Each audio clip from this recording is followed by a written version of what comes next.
तो नमस्कार बच्चों, आप सभी बच्चों का हमारे इस YouTube चैनल पर स्वागत है। आज हम कक्षा 10वीं की NCERT की जो बुक है सामाजिक विज्ञान सोशल साइंस, आपको सामाजिक विज्ञान की 4 किताब मिली है। एक किताब राजनीति की है, एक इतिहास की है। तो उसी प्रकार आपको जो एक किताब मिली है अर्थशास्त्र की, अर्थशास्त्र जिसको अंग्रेजी में इकोनॉमी भी कहा जाता है। तो अर्थशास्त्र की पढ़ाई करना हम आज से स्टार्ट कर रहे हैं। तो आज ये अर्थशास्त्र का बिल्कुल पहला वीडियो है और आज हम चैप्टर 1 पढ़ने वाले हैं। चैप्टर 1 का नाम है विकास। चैप्टर 1 का नाम क्या है? विकास। विकास का मतलब होता है डेवलपमेंट। डेवलपमेंट का मतलब होता है तरक्की करना, आगे बढ़ना। उसको हम क्या वो कहते हैं? उसी को हम विकास कहते हैं। चलिए एक बार यहां पर मैं चेक कर लेता हूं रिकॉर्डिंग सही से हो रही है कि नहीं। चलिए रिकॉर्डिंग यहां पर हमारी सही तरीके से हो रही है। चलिए देखिए, विकास की यहां पर हम बात करेंगे, है ना। किसकी बात करेंगे? यहां पर हम विकास की बात करेंगे।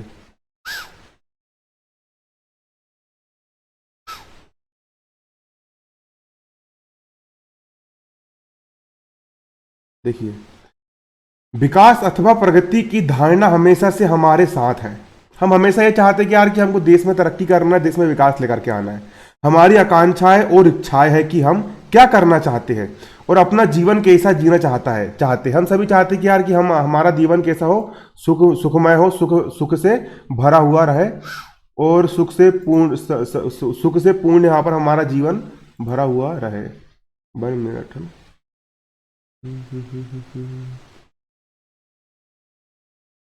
ये थोड़ा नया सॉफ्टवेयर है इसलिए थोड़ा चलाने में प्रॉब्लम हो रही है। चलिए, है ना। अब चलिए देखते हैं। हाँ चलो, तो अब शुरू करते हैं। वहां पर हम रीड करना। आप लोग बिल्कुल हाथ बांध करके कान में हेडफोन लगा करके बैठ जाइए। हमें किन अनिवार्य वस्तुओं की आवश्यकता होती है? हमको मतलब सुखी रहने के लिए किन किन चीज़ों की आवश्यकता है? सबसे मेन आवश्यकता होती है रोटी, कपड़ा और मकान। हमको रोटी, कपड़ा और मकान की आवश्यकता होती है। क्या सभी का जीवन क्या सभी का जीवन बेहतर हो सकता है? लोग मिलजुल कर कैसे रह सकते हैं? क्या और अधिक समानता हो सकती है? समानता का मतलब होता है कि आजकल देखेंगे आपने समाज में ऊंच नीच बहुत ज्यादा व्याप्त है ना। जाति में बटा हुआ है, धर्म के नाम पर लड़ाई हो रही। तो क्या सब लोग एक मिलजुल कर रह सकते हैं? विकास इन सभी प्रश्नों पर विचार करने और इन लक्ष्यों को प्राप्त करने के उपाय से जुड़ा है। यह काम जटिल है और इस अध्याय में हम विकास को समझने की प्रक्रिया शुरू करेंगे। आप उच्च कक्षाओं में इन मुद्दों को अधिक गहराई से सीखेंगे।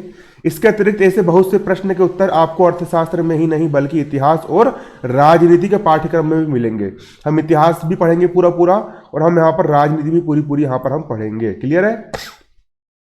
विज्ञान के पाठ्यक्रम में भी हमको मिलेंगे। ऐसा इसीलिए है कि हम आज जो जीवन जी रहे हैं वह अतीत से प्रभावित है। हम आज जो जी रहे हैं वो अतीत से, हमारे भारत देश का जो अतीत रहा है, किस प्रकार अंग्रेज लोग आए, उसके पहले राजा महाराजा का शासन, उससे हमारा जीवन आज बहुत ज्यादा प्रभावित है। हम इसे जाने बिना बदलाव की इच्छा नहीं रख सकते, हमको उसको जानना पड़ेगा। इसी तरह हम केवल एक लोकतांत्रिक राजनीतिक प्रक्रिया के द्वारा ही इन आशाओं और संभावनाओं को वास्तविक जीवन में प्राप्त कर सकते हैं।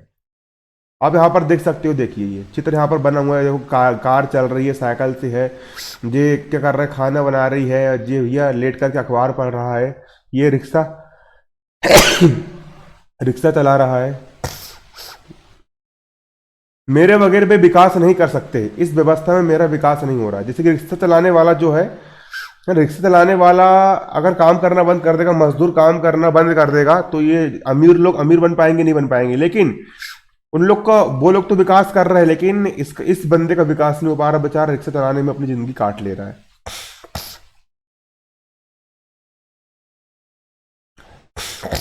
विकास क्या वादा करता है? विभिन्न व्यक्ति, विभिन्न लक्ष्य। देखिए अब यहां पर एक बहुत अच्छा क्रियाकलाप है। देखो ये क्या बोल रहा है? बोल रहा है तुम एक कार चाहती हो। अभी देश की जो स्थिति है उसमें तुम यही आशा कर सकते हो, काश तुम्हारे पास एक रिक्शा होता।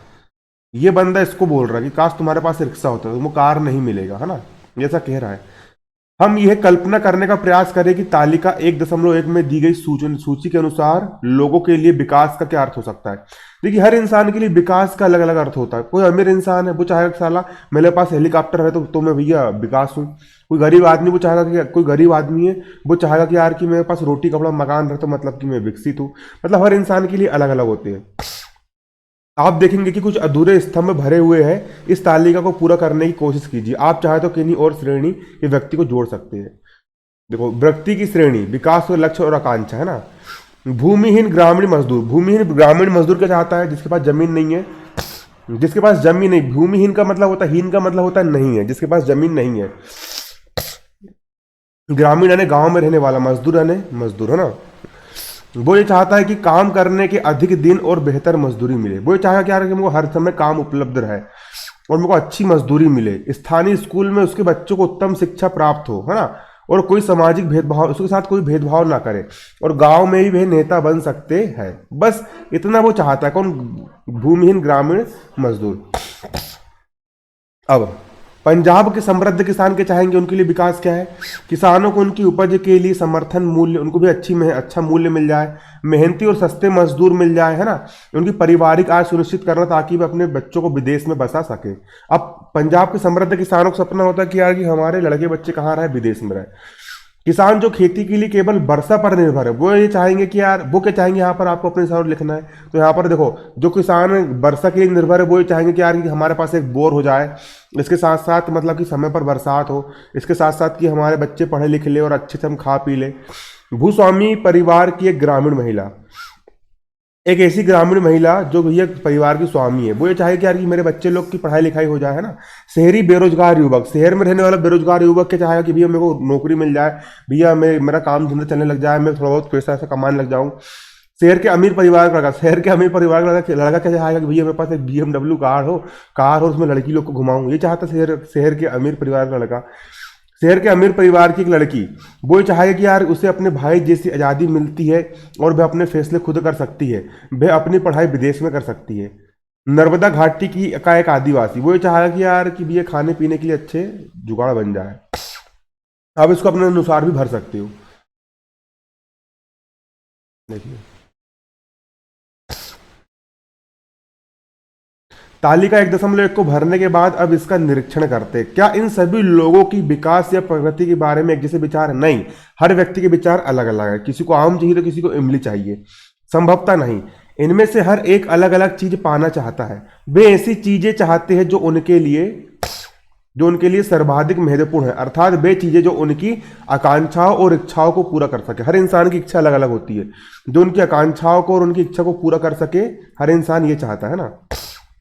वास्तव में कई बार दो व्यक्ति या दो गुट ऐसी चीजें चाह सकते हैं जिनमें परस्पर विरोध हो। हाँ, विरोध भी हो सकता है। सरकार कुछ और चाह रही है और आम आदमी कुछ और चाह रहा है, दोनों में विरोध भी हो सकता है। देखो, एक लड़की अपने भाई के समकक्ष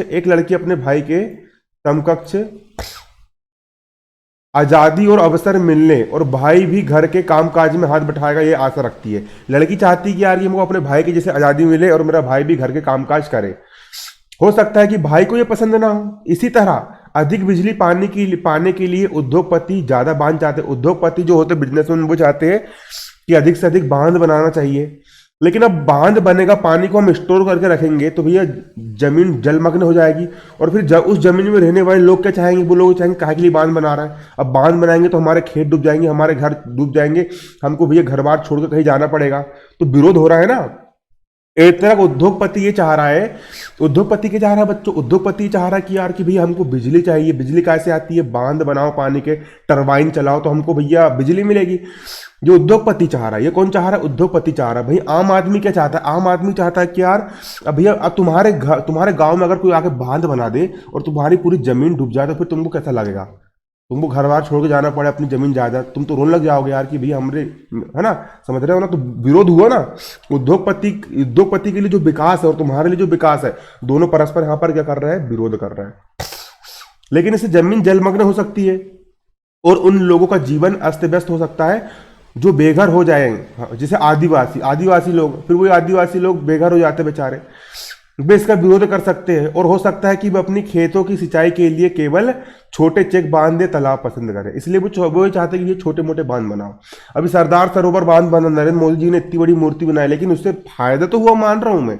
इतनी अच्छी मूर्ति बनी, सबको सब कुछ मिला है, सरदार वल्लभ भाई पटेल की सब कुछ है, लेकिन यार उस मूर्ति को बनाने के चक्कर में ना, बता रहा हूँ, 200 गांव डूब गए। कितने गांव डूबे? 200 गांव डूबे। वो 200 गांव के लोगों ने अपनी जमीन जायदाद सब छोड़ छाड़ करके वो गए। अब अब कहाँ कहाँ बेचारे भीख मांगते होंगे पता नहीं यार। सरकार ने उनको रोजगार तक नहीं दी, कई लोग को तो प्लेसमेंट तक नहीं करे। सरकार ने गई और बना दी मूर्ति, चाइना कंपनी को ठेका दे दी। अगर सरदार वल्लभ भाई भी होते ना, तो वो एक पटेल जी भी होते, तो वो यही कभी नहीं चाहते कि यार कि मेरे कारण 200 लोगों का बिल्कुल घर बार उजड़ जाए। तो ये जो जो जो विकास लग रहा है हमको, तो वो जो विकास हमको लग रहा है, अब वही मूर्ति अगर तुम्हारे गांव में बनती और तुम लोग को बोलते कि यार तुम अपने गांव वगैरह छोड़ छाड़ करके तुम बाहर भाग जाओ करके, तो तुम बनने देते क्या? दुख होता ना यार, पुलिस आती लठ मार के जाती, ऐसा रहता है।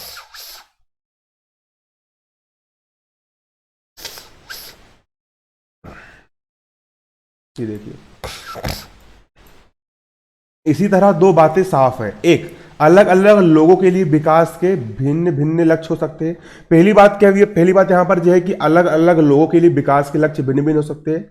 हर इंसान के लिए अपने विकास के, अपने डेवलपमेंट के अलग अलग लक्ष्य। और दूसरा, एक के लिए जो विकास है वो दूसरे के लिए विकास ना हो, यहां तक कि वह दूसरे के लिए विनाशकारी भी हो सकता है। जैसे कि अब भैया ये कार वाला क्या चाहता है? कार वाला चाहता है कि इस तरह की रोड में झोपड़पट्टी मत बनाओ, तो ये चाहेगा कि यार की झोपड़पट्टी को हटा दो। लेकिन इसके ये क्या चाह रहा है कि यार की अच्छी रोड बना दो, जो कर दो वो कर दो। लेकिन रोड बनाने के चक्कर में इस बेचारी गरीब का क्या होगा यार, उसके बच्चे का क्या होगा?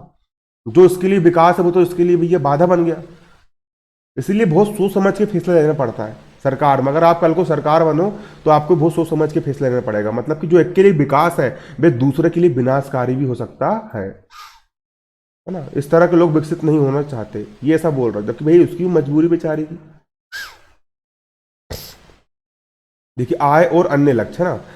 आप अगर एक बार फिर तालिका 1.1 को देखें तो एक बात समान पाएंगे, लोग चाहते हैं कि उन्हें नियमित काम मिले। हर इंसान चाहता है कि भी उसको नियमित काम मिले, बेहतर मजदूरी मिले, मतलब कि अच्छा पैसा मिले, और अपनी उपज अथवा अन्य उत्पादों के लिए अच्छी कीमत भी मिले। दूसरे शब्दों में वे ज्यादा आय चाहते हैं, वे ज्यादा इनकम चाहते हैं, ज्यादा पैसा चाहते हैं।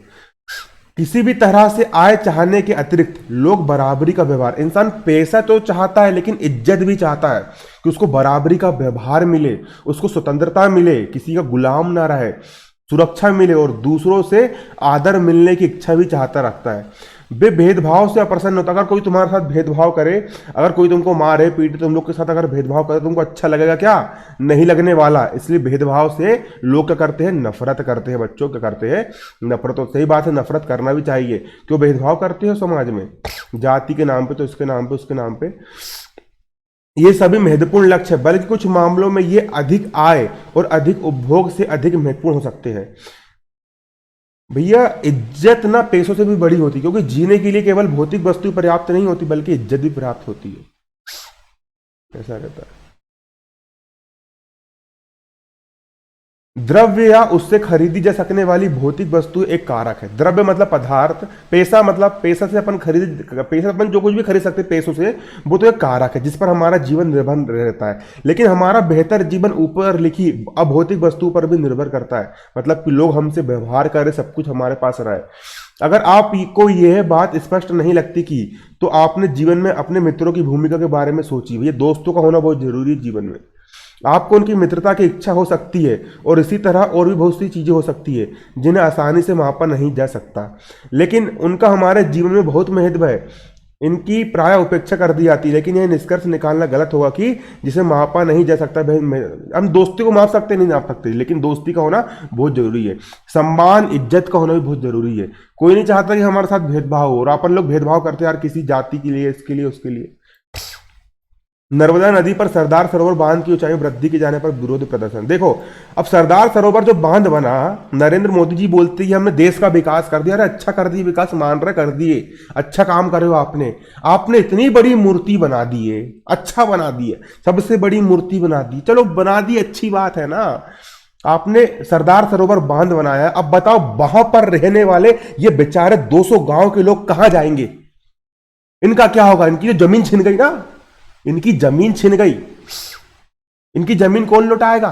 इनकी जमीन छिन गई, इनका रोजगार छिन गया, इनके बच्चे कहां जाएंगे? भूखे मरेंगे ये लोग। इनके बारे में तो सोचो। आम आदमी के बारे में कौन सोचेगा? इन लोग को तुमने जमीन दी, हर इंसान को। मीडिया वाले इस चीज को कभी नहीं दिखाने वाले। मेरे को गुस्सा आता बहुत जम से। इन बेचारों का क्या होगा? क्या होगा इन बेचारों का? जो बेचारे लोग यहां पर बैठे, बेचारे 200-300 गांव डूब गए, क्या होगा उनका? मेरे को आप ये बताओ। शुरुआत करते साले, पर दिमाग 60 हो जाता फिर ऐसे।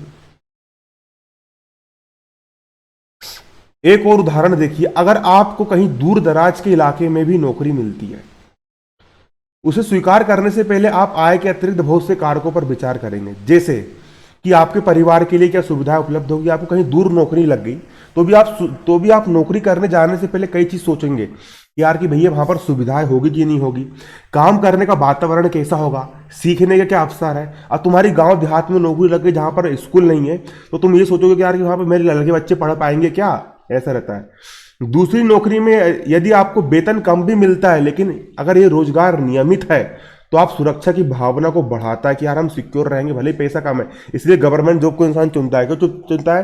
यार भले ही पेमेंट 15,000 रुपए गवर्नमेंट जॉब में, लेकिन जिंदगी भर की नौकरी फिक्स हो गई, बेरोजगार तो नहीं रहेंगे, इसलिए इंसान सरकारी नौकरी की तैयारी करता है। एक अन्य नौकरी अधिक वेतन दे सकती है, लेकिन कार की सुरक्षा नहीं। आपको प्राइवेट कंपनी आपको भले ज्यादा पैसे दे देगी, लेकिन आपको गारंटी नहीं रहेगी यार कि ये पैसा आपको, नौकरी आपकी जिंदगी भर रहा है। हो सकता है कि आपको परिवार के लिए पर्याप्त समय भी ना मिले। इससे आपकी सुरक्षा और स्वतंत्रता की भावना भी क्या हो जाएगी, कम हो जाएगी।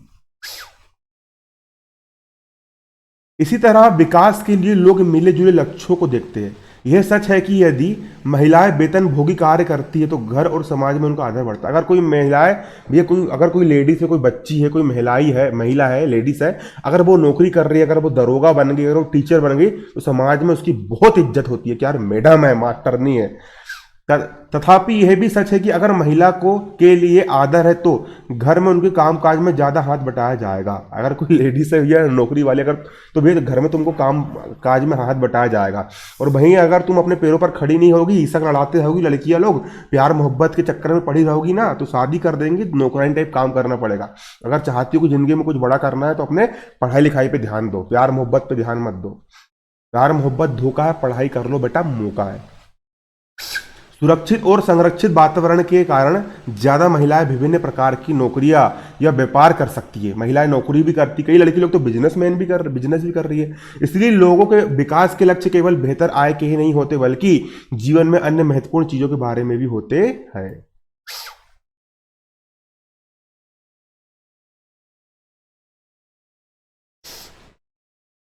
आओ विचार करें,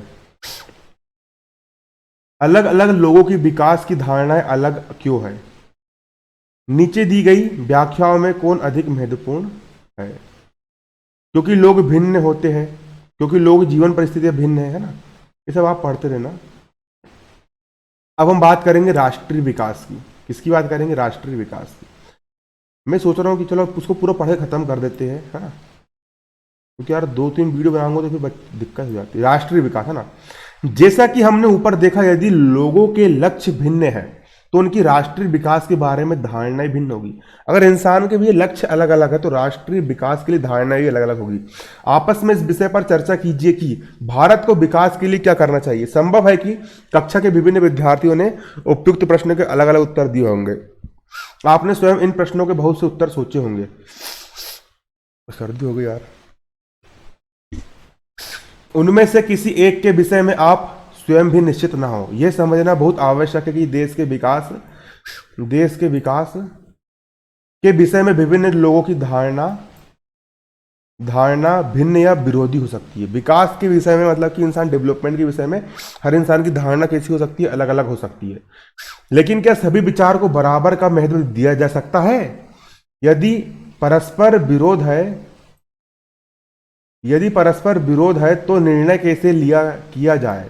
अगर परस्पर विरोध है तो भी सरकार को भी इसलिए सर रोड बनाने के लिए हर चीज के बारे में सोचना पड़ता है, डैम बनाने के लिए, क्योंकि अगर एक चीज से किसी का फायदा हो रहा है, अब मान चलो सरकार ने सोची अगर अच्छी बड़ी फैक्ट्री बनाएंगे हम, तो फैक्ट्री बनाने में आसपास के गाँव में प्रदूषण होगा ना, तो खेती बाड़ी करने के लिए वो कहाँ जाएंगे।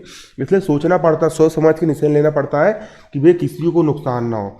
सभी के लिए न्यायपूर्ण और सही राह क्या होगी? हमें यह भी सोचना होगा कि क्या कार्य करने का कोई बेहतर तरीका है।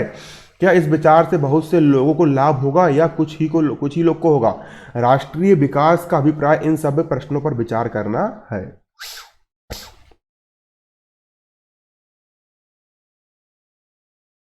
चलिए थोड़ा इन पर विचार करेंगे।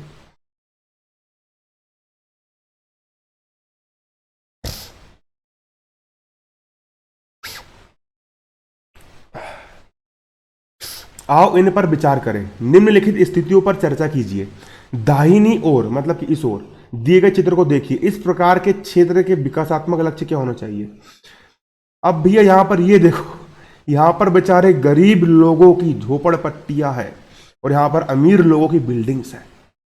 अब अमीर आदमी चाहेगा कि भैया झोपड़पट्टी हटाओ और बिल्डिंग बनाओ, है ना। और गरीब आदमी के विकास के लक्ष्य ये होंगे कि यार कि भैया हम लोगों को अच्छा रोजगार मिल जाए, खाने पीने की चीजें मिल जाए और ये लोग हमारे ऊपर जुल्म ना करें। ये इनके विकास के लक्ष्य होंगे। समझ रहे हो आप लोग? तो परस्पर विरोध हो रहे हैं ना। एक अखबार की रिपोर्ट देखिए तो हो रहा है ना विरोध, तो परस्पर से सोच समझ के डिसीजन लेना पड़ता है। आप लोग बोलते हो सरकार फैसले नहीं करती।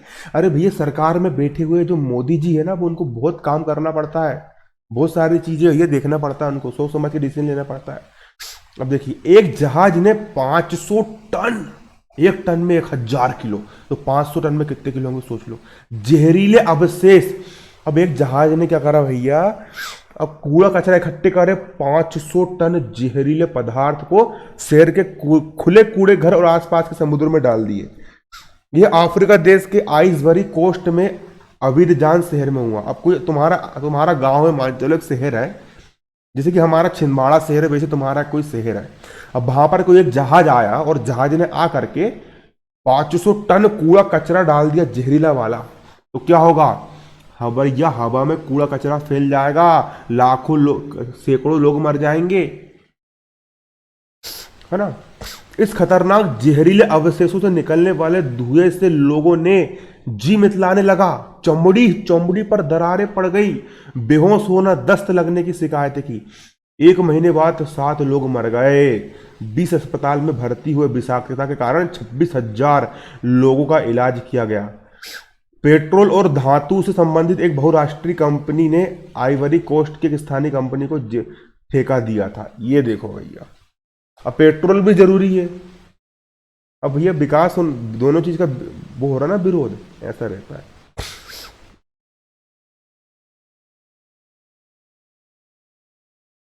कैसी मुंह बना रही रे, कैसे मुंह बना रही बेटी? देखिए, यदि विकास की धारणा में ही भिन्नता और परस्पर विरोध हो सकता है, तो निश्चित रूप से विकास के तरीकों में भी भिन्नता हो सकती है। अगर आप ऐसे किसी विवाद से परिचित है तो आप विभिन्न व्यक्तियों से तर्क जानने का प्रयास कीजिए। यह आप लोगों से बातचीत करके या अखबारों और टेलीविजन के माध्यम से भी जान सकते हैं। ऐसा होता है भैया। अब देखिए, विभिन्न देशों या राज्यों की तुलना कैसे की जाए।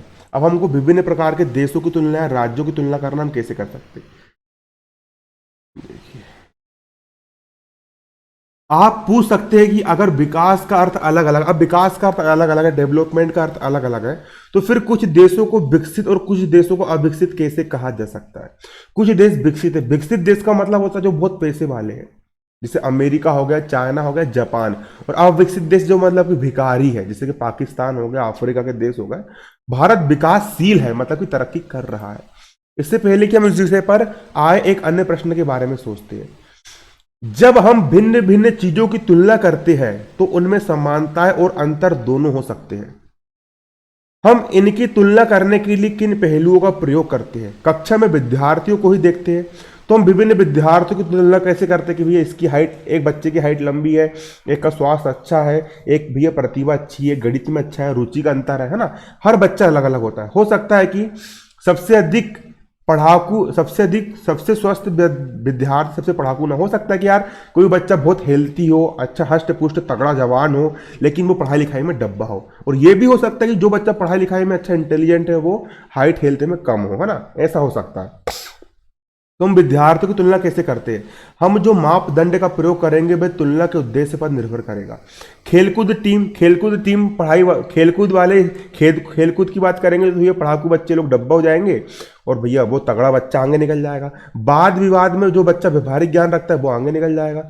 संगीत में जो सिंगर है, जो गायक है भैया, वो आगे निकल जाएगा, पढ़ाई, है ना। इसलिए हर चीज का अलग अलग महत्व होता है। पिकनिक के लिए टीम सब के लिए चयन अलग अलग मापदंड होंगे। लीडरशिप के लिए कोई बच्चा अलग होगा जो बच्चे लोग पर अच्छा रोब झाड़ता हो। फिर भी अगर हम किसी, वैसे अपन तो भैया पढ़ाई में भी नंबर 1 थे, हाइट भी अपनी 6 फुट है, तगड़ा शरीर भी है, स्वस्थ भी है। इसके साथ साथ भैया अपन संगीत गाते भी आता है। जिंदगी की ना टूटे लड़ी, प्यार कर ले घड़ी दो घड़ी, गाते भी आता अपन, डांस भी, हर चीज नंबर वन है। फिर भी अगर हमें किसी देश के लिए कक्षा के विद्यार्थियों की सर्वांगीण प्रगति के बारे में मानना चाहिए तो हम कैसे चुनेंगे? सामान्यतः हम व्यक्तियों की एक या दो महत्वपूर्ण विशिष्टताएं लेकर उनके आधार पर तुलना करते हैं। तुलना के लिए क्या, अब हम दो बच्चों को अगर हम तुलना कर रहे हैं तो एक बच्चा पढ़ाई में अच्छा है, दूसरा पढ़ाई में बेकार है, लेकिन हो सकता है जो पढ़ाई में बेकार है वो खेलकूद में अच्छा हो, जो पढ़ाई में अच्छा है वो खेलकूद में डब्बा हो, ऐसा भी हो सकता है। विद्यार्थियों का मित्रतापूर्ण व्यवहार और सहयोग की भावना, उनकी रचनात्मकता है, उनके द्वारा प्राप्त अंक। वैसे आजकल तो अंकों के आधार पर बहुत वो होता है। वैसे आप एनसीईआरटी की बुक पढ़ोगे तो आपका दिमाग बहुत ज़्यादा तेज हो जाएगा, इतना बता रहा हूँ। इंसान के सोचने समझने का तरीका विकसित हो जाता है। यही बात विकास पर भी लागू होती है। देशों की तुलना करने के लिए उनकी आय सबसे महत्व समझा जाती है। हाँ, आय, इनकम। अगर दो देश की तुलना कर रहे हैं, मान चलो कि अमेरिका की तुलना हम भारत के साथ कर रहे हैं, तो अमेरिका की प्रति व्यक्ति आय ज़्यादा है, मतलब अमेरिका में रहने वाले लोग ज़्यादा पैसा कमाते हैं, वहाँ पर हर बच्चे हर आदमी घर में कार मिल जाएगी। और भारत देश में प्रति व्यक्ति आय कम, इसलिए भारत गरीब देश है और अमेरिका अमीर देश है। जिन देशों की आय अधिक होती है उन्हें कम आय वाले देशों से अधिक विकसित समझा जाता है। चाइना की आय अधिक है, जापान की आय अधिक है, इसलिए विकसित देश है। और वहीं पाकिस्तान की आय तो बहुत कम है, इसलिए वो अविकसित देश है। अब देखिए, समझ पर आधारित है कि अधिक आय का अर्थ है, अब किसी की इनकम अधिक है, मानवीय आवश्यकताओं की सभी वस्तुओं का अधिक होना। अब अमेरिका में हर आदमी अच्छा पैसा कमा रहा है तो वो उसके पास कार रहेगी, बंगला रहेगा, सब कुछ रहेगा। जो भी लोगों को पसंद है और जो भी उनके पास होना चाहिए वे उन सभी वस्तुओं को अधिक आय के द्वारा प्राप्त कर पाएंगे। इसलिए ज्यादा आय अपने आप में एक महत्वपूर्ण लक्ष्य समझा जाता है। इसलिए खूब पैसा कमा, लपक के पैसा कमा। अब एक देश की आय क्या है? अब देश की, अब मेरी इनकम तो अलग है, आपकी इनकम अलग है, आपके घर वालों की इनकम अलग है, लेकिन अब देश की आय हम पता कैसे करेंगे कि किसी देश की इनकम ज्यादा है कि कम है? उसको हम कैसे पता करेंगे? तो देश की आय क्या होती है ना, इससे क्वेश्चन बन करके आप अच्छे समझना। देश की आय क्या होती है? अंतर्दृष्टि से किसी देश की आय उस देश की सभी निवासियों की आय है। मतलब अमेरिका में रहने वाले जितने भी लोग हैं वो सभी लोग कितना पैसा कमाते हैं, उन सब की, हर एक आदमी की इनकम कितना वो पैसा कमाते हैं, उन सब की अगर इनकम को हम जोड़ दे तो पूरे देश की इनकम बन जाती है। उसी प्रकार भारत देश के अंदर रहने वाले जितने भी 135 करोड़ लोग हैं वो सभी लोग कितना पैसा कमाते हैं, उन सब की अगर इनकम को जोड़ दे तो वो भारत देश की इनकम बन जाएगी। समझ रहे हो आप लोग? मतलब कि किसी देश की आय उस देश के सभी निवासियों की आय है, उस देश में रहने वाले सभी लोग जितना पैसा कमाते हैं उन सभी की इनकम को हम उस देश की आय बोल सकते हैं। इससे हम देश की कुल आय ज्ञात होती है। लेकिन देशों की तुलना करने के लिए कुल आय इतना उपयुक्त माप नहीं है। अगर आपको दो देश की तुलना करना है तो इनकम तो देखना ही है, लेकिन दूसरी चीज भी देखना है, क्योंकि देशों की जनसंख्या अलग अलग होती है। अब अमेरिका में भैया इतने से लोग रह रहे हैं, छटाक भर के लोग रह रहे हैं, भारत देश के लोग मुद्दे वो भेजा, सॉरी यार ऐसा नहीं बोलना चाहिए, मतलब अमेरिका में लोगों का पैसा भले ज़्यादा कमा रहा है लेकिन वहाँ की जनसंख्या कम है। और भारत देश में इतने सारे लोग हैं तो वहाँ पर जनसंख्या कैसी है, बहुत ज़्यादा है, तो ये भी दिक्कत है ना। कुल आय की तुलना करने के लिए हमें ज्ञात करना होगा कि औसत व्यक्ति कितना कमाता है। हमको औसत आय निकालना पड़ता है, मतलब प्रति व्यक्ति आय निकालना पड़ेगा। क्लियर है? अभी बारीकी समझाऊंगा मैं क्या होता है। एक देश के लोग दूसरे देश के लोगों से बेहतर है, इसलिए हम औसत आय की तुलना करते हैं। मान चलो कि एक घर में एक परिवार में 30 लोग रहते हैं। अच्छे समझा रहा हूं मैं आपको। एक परिवार में 30 लोग रहते हैं। एक परिवार में कितने लोग रहते हैं? 30 लोग रहते हैं। अब हर एक आदमी हजार रुपए कमाता है। एक परिवार में कितने लोग रह रहे हैं? 30 लोग रह रहे हैं। और उस परिवार की टोटल आमदनी 30,000 रुपए है। एक परिवार में कितने लोग हैं? 30 लोग। और परिवार की आमदनी कितनी है? कितना कमा रहा है महीने का? 30,000 कमा रहा है। तो उनका रहन सहन कैसा होगा? बहुत घटिया रहेगा। क्यों रहेगा? क्योंकि यार 30,000 रुपए की तो इनकम है, लेकिन 30 लोगों को पालना है। तो 30 लोग भैया कपड़े वगैरह लाएंगे तो भैया अच्छे से बांट नहीं पाएंगे, खाना ढंग का नहीं खा पाएंगे वो लोग, ढंग से घूम फिर नहीं पाएंगे। ऐसा रहेगा ना? क्यों रहेगा ऐसा? क्योंकि भैया आमदनी 30,000 ही है ना। अब दूसरे परिवार की आमदनी भले ही 20,000 है, लेकिन मात्र 2 लोग रहते हैं। अब एक परिवार में 2 ही लोग रह रहे हैं और आमदनी कितनी? 20,000। तो उनका जीवन अच्छा रहेगा। क्यों रहेगा? कि भैया 2 ही ठो आदमी है, 20,000 में 10,000 रुपए में आराम से उनका घर चल जाएगा। उसी प्रकार तो अधिक समृद्ध कौन हुआ? भले उसकी इनकम 20,000 है, लेकिन कम लोग रहते हैं ना, इसलिए वो ज्यादा समृद्ध है। क्योंकि वहां पर जहां पर 2 ही लोग रह रहे हैं तो उनकी प्रति व्यक्ति आय कितनी हो गई? अब 20,000 रुपए को 2 आदमी में बांटो तो 10,000 रुपए की इनकम है ना उनकी।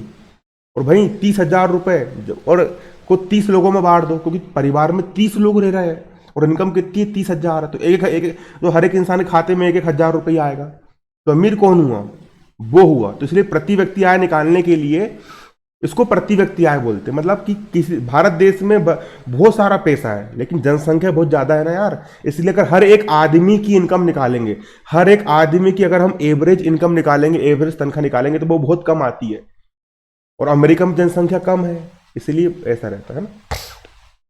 हम औसत आय की तुलना करते हैं, जो कि देश की कुल आय को कुल जनसंख्या से भाग देकर निकाली जाती है। अगर आपको देश की प्रति व्यक्ति आय निकालना है, तो देश की टोटल इनकम, मतलब परिवार में 30 लोग हैं तो परिवार की टोटल आमदनी कितनी है? 30,000। उसमें परिवार में 30 लोग रह रहे हैं तो उसके भाग दे दो। जब आप 30,000 में 30 का भाग दोगे तो हर एक आदमी की इनकम कितनी होगी? 1,000 रुपए आएगी। मतलब कि आपको अब देश की प्रति व्यक्ति आय किसे कैसे निकालते? देश की प्रति व्यक्ति आय निकालने का सिंपल सा सूत्र है कि देश की टोटल आमदनी, पूरे देश भर के लोग कितना पैसा कमाते हैं, वो उस पूरी आमदनी, उस टोटल इनकम में, देश की पूरी आमदनी, देश की टोटल इनकम में उस देश की कितनी जनसंख्या है, देश में कितने लोग रहते हैं, उसका भाग दे दो। अगर आप देश की टोटल आमदनी में, देश की कुल कुल आमदनी में अगर आप कुल जनसंख्या का भाग दे दोगे तो हर एक आदमी की इनकम निकल करके आ जाएगी। मान चलो पाकिस्तान देश की अगर कुल आमदनी 100 रुपए है और वहां पर अगर 100 लोग रहते हैं तो 100 में 100 का भाग दे दो तो हर एक आदमी के पास 1-1 रुपए जाएगा। इस प्रकार आप निकाल सकते हो। और इसी औसत आय को प्रति व्यक्ति आय भी कहा जाता है। क्लियर है?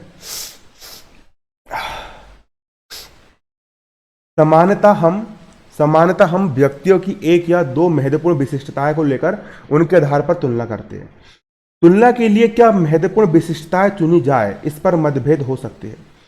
अब तुलना अपन बोल सकते हैं यार कि भले बच्चा पढ़ाई लिखाई में भैया कमजोर है लेकिन व्यवहार कितना अच्छा है, और एक बच्चा पढ़ाई लिखाई में बहुत अच्छा है लेकिन उसका व्यवहार गंदा है, तो इस प्रकार तुलना कर सकते हैं। विद्यार्थियों का मित्रतापूर्ण व्यवहार और सहयोग की भावना, उनकी रचनात्मकता या उनके द्वारा प्राप्त अंक, ये सब है ना। यही बात विकास पर भी लागू होती है। देशों की तुलना करने के लिए उनकी आय को सबसे अधिक विशिष्टता समझी जाती है। जिन देशों में अधिक आय होती है उन्हें कम है ना। ये तो हो गया अपना। वैसे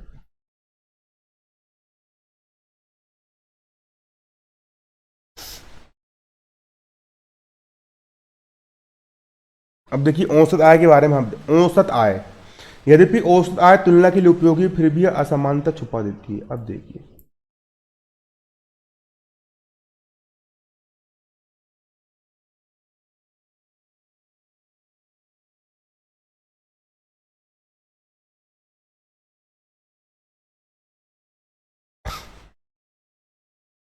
देखिए उदाहरण के लिए मैं कहीं नहीं जाने वाला, पूरा चैप्टर पढ़ाऊंगा ना।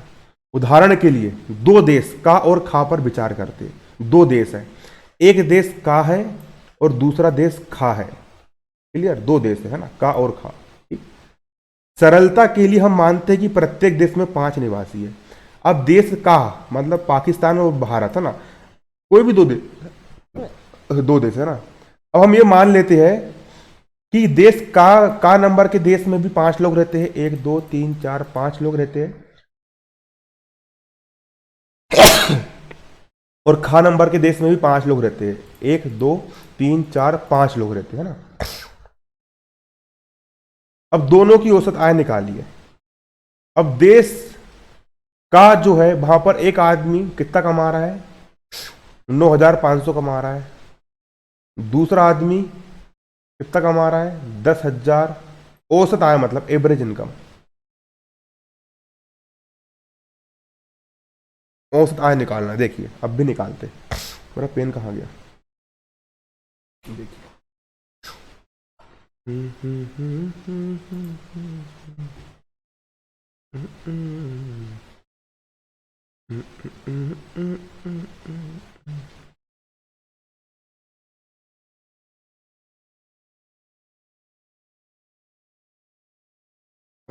ओपन बोर्ड कहाँ गया अपना, जी ओपन बोर्ड।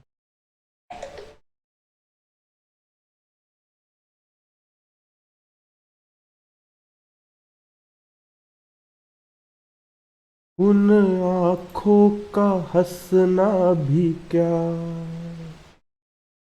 जिन आंखों में पानी ना हो, वो जवानी जवानी भी क्या, जिसकी कोई निशानी ना हो, टूट जाए। देखिए अब देश का की हम बात करते हैं ना, देखो का नंबर का देश, जो का हमारा देश है, का देश में 5 लोग रहते, कितने लोग रहते हैं, 5 लोग रहते। देश का में कितने लोग रह रहे हैं भैया, 5 लोग रहते हैं, है ना। 1 2 3 4 और ये 5 लोग रहते हैं। अब देश की हमको औसत आय निकालना है, तो हमको देश की कुल इनकम निकालना पड़ेगा। कुल इनकम कैसे निकालेंगे, हमको इन पांचों के इनकम को जोड़ देना पड़ेगा, है ना। तो एक आदमी की इनकम कितनी है, पहले आदमी की इनकम है 9,500। अरे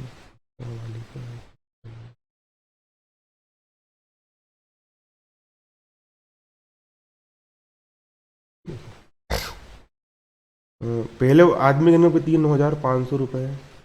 दूसरे की इनकम कितनी है, 10,500 रुपये। तीसरे आदमी की इनकम कितनी है, 9,800 रुपये। और अगले आदमी की इनकम कितनी, 10,000 रुपये। जोड़ दो, 0 0 0 0 का हो गया 0, 0 0 0 0 का हो गया 0। 8 5 13, 13 5 17 का 7 हो गया हासिल का 1, 9 1 10, 10 और 9 19 का 9 हासिल का 1। तो टोटल भैया यहाँ पर देखा जाए तो टोटल देश की जो आय है वो कितनी है, 39,700 रुपये। क्लियर है।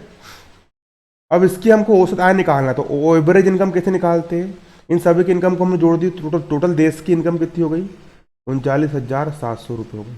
इसमें देश की जनसंख्या का भाग देना, तो देश में कितने लोग रह रहे हैं, देश में 5 लोग रह रहे हैं, तो जनसंख्या कितनी यहाँ पर आपकी 5 है। यार एक आदमी और रह गया क्या, 10,000। चलो मान लो 4 ही लोग रहते हैं, 1 2 3 4 ही लोग रहते हैं ना, 4 है ना। हमने 4 लोग का निकाले, कितना भाग देंगे यहाँ पर हम, 4 का भाग दे देंगे। काटो, 4 1 कम 4, 4 8 32, 4 9 के 36, 39 में से 36 गए, कितना बचेगा, 36 37 39, कितना था 3 बच्चा। फिर 4 9 के 36 में बचा 1, 4 दूनी 8, तो 4 पंचे 20। एवरेज इनकम कितनी निकली, 9,925 रुपये निकली एवरेज इनकम 4 आदमी की, है ना।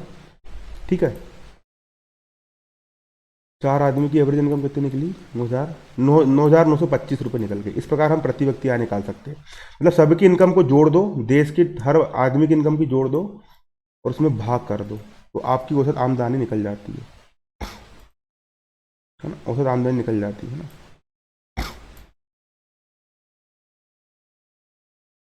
अब देश खा का हर एक आदमी कितने कमा रहा है, यहाँ पर आप देख सकते हो, है ना। देश खा का हर आदमी 500 रुपये कमा रहा है, जे भी 500, जे भी 500, जे भी 500। और हाँ, अब जो देश खा है, देखो देश का जो है, देश का में इसकी कमाई भी 10,000, इसकी कमाई भी 10,000, इसकी कमाई भी 10,000 के आसपास, इसकी कमाई 10,000 के आसपास, इसकी 10,000 के आसपास। मतलब कि ये अच्छा देश है, हर आदमी बराबर कमा रहा है। और देश खा में एक आदमी 500 रुपये कमा रहा है, दूसरा भी 500 कमा रहा है, तीसरा भी 500 कमा रहा है, चौथा 500 कमा रहा है, और एक आदमी 48,000 कमा रहा है।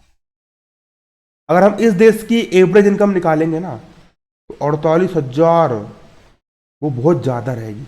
लेकिन पैसे का यहां पर असमान बंटवारा है, एक आदमी तो 48,000 कमा रहा है, लेकिन दूसरा 500 ही कमा रहा है, ये भी 500 ही कमा रहा है, ये भी 500 ही कमा रहा है। तो भैया ये देश भले ही इसकी राष्ट्रीय आय ज्यादा रहेगी, इस देश खा की भले ही राष्ट्रीय आय ज्यादा है, देश खा की भले ही राष्ट्रीय इनकम ज्यादा है, तो इसकी प्रति व्यक्ति आय भी ज्यादा है, लेकिन ये देश को हम गरीब इसलिए बोलेंगे, क्यों बोलेंगे? क्योंकि इसमें एक आदमी तो अमीर है लेकिन बाकी सब गरीब है। और भले इस देश में कम पैसा है लेकिन हर इंसान बराबर बराबर कमा रहा है ना, इसलिए राष्ट्रीय आय भी कुछ कुछ चीजें छुपा देती है। क्या आप इन दोनों देशों में रहकर समान रूप से सुखी रहेंगे? नहीं, हम इस देश में सुखी रहेंगे क्योंकि यहाँ पर हर इंसान बराबर कमाता है, और इस देश में हम दुखी होंगे। क्यों होंगे? क्योंकि यार कुछ लोग यहाँ पर गरीब और कुछ लोग यहाँ पर अमीर हैं।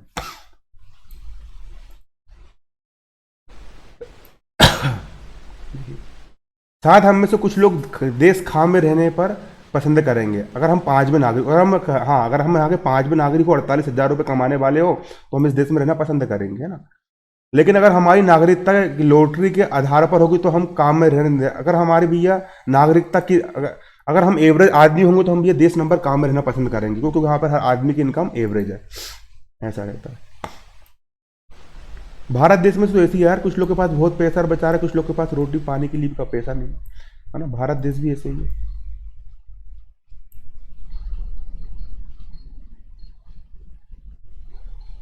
पीछे आवाज क्या आ रही है? कोई ठोक रहा है क्या? कौन ठोक रहा है बे? भूत तो नहीं है? रात के वैसी 12 बज रहे हैं, आदमी जय बजरंगबली। और यार कैमरा चालू है, मैंने देखा नहीं। हटाओ, सुनसान कमरे में डर लगता है आँखी चू। सॉरी यार, एडिटिंग करूंगा तो सब हटा दूंगा। देश के का लोग ना तो बहुत अमीर है और ना ही बहुत गरीब है, जबकि देश खा के जाता नागरिक गरीब है। इसलिए एक व्यक्ति अमीर है, इसलिए मतलब देखो, ये सही मायने में देखो तो जैसी बात है, देखो जैसे कि ये 5 लोग, 1 2 3 4 5, ये 5 लोगों ने मिल करके कुर्सी बनाई। हमने कुर्सियों को बनाया और 5 के 5 लोग उपयोग कर रहे हैं। क्लियर है ना? ये देश का की बात है, सब लोग बैठ रहे हैं। और देश खा में क्या हुआ? मजदूर लोगों ने कुर्सी बनाई, मतलब 5 लोग ने मिलकर कुल की कुर्सी बनाई, इन लोगों ने कुर्सी बनाई और इनकी कुर्सियों को जो आदमी ने रख लिया। मतलब इसकी इनकम 48,000 और इनकी इनकम 500 रुपए, ऐसा हुआ ना। अमीर और गरीब व्यक्ति, जो भारत देश की कंडीशन है और जो अमेरिका की कंडीशन है, जो सब चीजें आप पढ़ते हैं ना।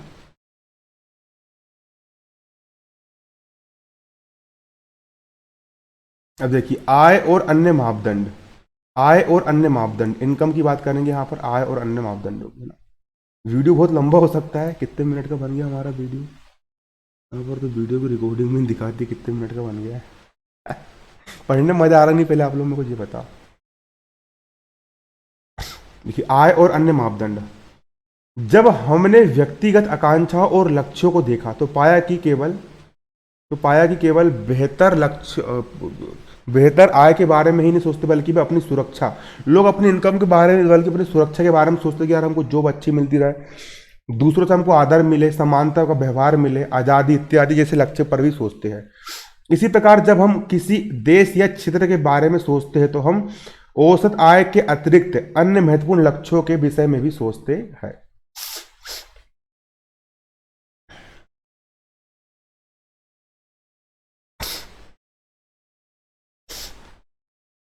ये विशेषताएं क्या हो सकती है? इसका निरीक्षण हम एक उदाहरण के द्वारा कर सकते हैं। तालिका 1.3 में हरियाणा, केरल और बिहार की प्रति व्यक्ति आय दी गई। हरियाणा, केरल, देखो हरियाणा की प्रति व्यक्ति आय कितनी है? हरियाणा की प्रति व्यक्ति आय 1,80,174 रुपए हर आदमी, मतलब इतना कमाता है वहां पे। केरल की प्रति व्यक्ति आय कितनी है? 1,63,475 रुपए। और बिहार की प्रति व्यक्ति आय 34,000 रुपए, है ना। वास्तव में 2016-17 के आंकड़े हैं, है ना। अब हम इस जटिल शब्द का वास्तविक अर्थ क्या है इसे छोड़ देते हैं। मोटे तौर पर हम इसे राज्य की प्रति व्यक्ति आय मान सकते हैं। हमने देखा है कि इन राज्यों में हरियाणा की प्रति व्यक्ति आय सबसे अधिक है, हरियाणा, है ना, और बिहार सबसे गरीब है ना, बिहार सबसे गरीब है। इसका अर्थ है कि औसतन हरियाणा में एक व्यक्ति एक वर्ष में कितने रुपए कमाता है? एक साल में 1,80,000 रुपये कमाता है। हरियाणा का हर एक आदमी एक साल में 1,80,000 रुपये कमाता है, जबकि बिहार में भैया 34,000 रुपये कमा पाता है। इसलिए अगर विकास को मापने के लिए प्रति व्यक्ति आय का प्रयोग किया गया तो तीनों राज्यों में हरियाणा सबसे ज्यादा क्या होगा भैया, पैसे वाला होगा, और बिहार सबसे गरीब होगा, है ना।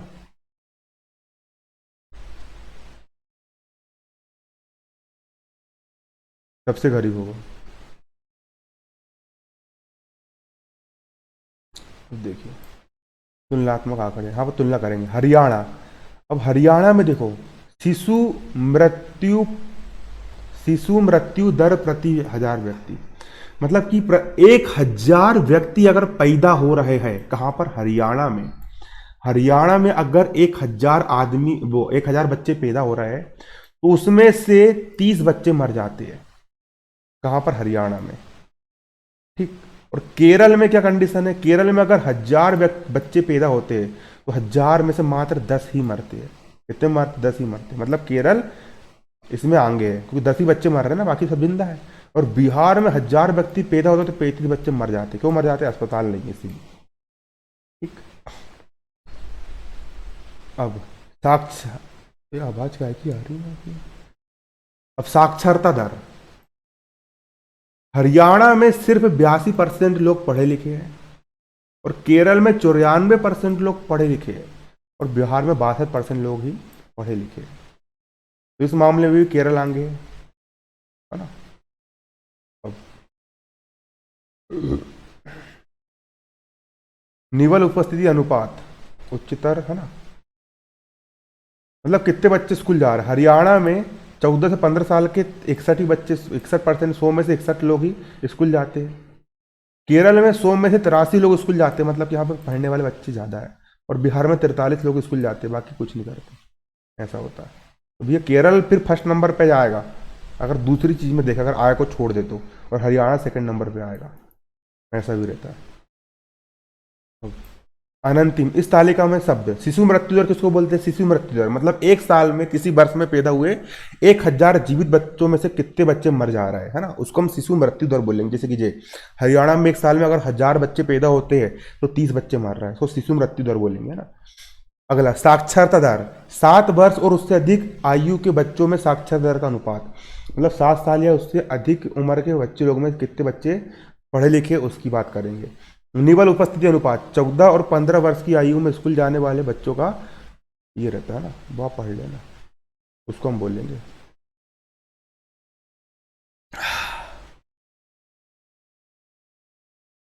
चलिए बच्चों, आज की इस वीडियो में इतना ही। अब मैं भी थोड़ा थक गया हूँ, थोड़ा रेस्ट लूँगा। अब अगला वीडियो आपको मिलेगा, उसमें आपको चैप्टर 2 हम पूरा ख़त्म कर देंगे। पेज नंबर 10 तक पढ़ लिए, पेज नंबर 11 से इतना पढ़ना है, पेज नंबर 11 पढ़ना है, थोड़ा सा रह गया है, पेज नंबर 11 बचा है, और पेज नंबर 12 बचा है, थोड़ा सा बचा है। बहुत ही मज़ेदार है ये पार्ट, थोड़ा सा बचा हुआ है, ये पार्ट आपका एंड हो जाएगा। चलिए धन्यवाद, जय हिंद, जय भारत। अरे वीडियो को ना अधिक से अधिक लोगों तक शेयर करो यार, तभी मेरे को पढ़ाने में मज़ा आएगा। फिर शेयर नहीं आते, फिर कमेंट नहीं आते, व्यूज़ नहीं आते, लाइक्स नहीं आते, फिर मेरी खुद की इच्छा नहीं होती वीडियो बनाने की। साला तो फ्री में पढ़ाओ भी, और ऊपर साले बच्चे भी इतने हरामी होते हैं कि वीडियो को लाइक तक नहीं कर सकते। तो फ्री में बिल्कुल सोचते सारा बस फ्री का मिल जाए। भैया लाइक तो कर दो यार, कम से कम फ्री में हम तुमको पढ़ा रहा है। बाकी लोग 4-4 हज़ार 5-5 हज़ार रुपये पैसे लेकर के पढ़ाते हैं। लाइक कमेंट कर दिया करो और शेयर भी कर दिया करो, हमारा थोड़ा बहुत फायदा हो जाएगा।